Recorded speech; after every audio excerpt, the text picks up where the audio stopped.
c'est plus facile pour moi d'échanger avec quelques partenaires de vin. C'est vrai que le cognac c'est assez spécifique et tout le monde déjà n'est pas au courant de comment on fait du cognac. Donc moi je pense qu'une fois qu'on connaît l'histoire du produit, c'est plus facile de l'apprécier parce que c'est vrai qu'on a un petit préjugé sur cet alcool qui est assez puissant et les gens le redoutent souvent. Alors moi j'essaye de mon côté de leur faire comprendre le contraire et leur apprendre l'histoire du cognac à ma façon, parce que bien sûr je suis pas aussi calé techniquement que vous pouvez l'être, mais en tout cas j'ai quand même quelques bases et c'est clair que c'est un grand plaisir à chaque fois pour moi d'en parler. J'essaye de le distribuer au maximum.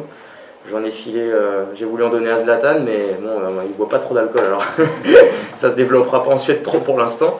Mais oui, je le fais découvrir à beaucoup de mes partenaires et c'est surtout au niveau du vin où là j'ai beaucoup plus d'échanges puisqu'il y a quand même pas mal d'amateurs et Paris est une ville qui regorge de beaux petits endroits pour goûter des bons vins, donc c'est clair que de ce point de vue-là, on est bien servi.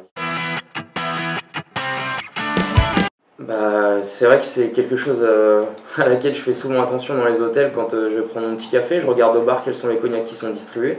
Donc c'est vrai que dans tous les pays que j'ai fait, j'en ai toujours vu. Alors c'est vrai qu'il y en a certains, c'est plus du haut de gamme que du petit producteur. Mais en France, généralement, on arrive à trouver de tout. Dans tous les lieux où je suis passé, j'en ai vu. Après, je fais pas le tour des villes, mais en tout cas dans les hôtels où je suis reçu, généralement, tous les hôtels ont leur petite carte de cognac. Même s'il n'y en a pas beaucoup, il y en a toujours au moins un. Donc voilà, c'est pour dire que même en France ou à l'étranger, le cognac est représenté un peu partout et je pense que c'est bien. Bon, alors moi je viens du cœur du terroir, donc forcément oui j'ai ces valeurs-là, mais ça se retrouve même dans mon milieu, il y a beaucoup de personnes qui cultivent ces valeurs-là.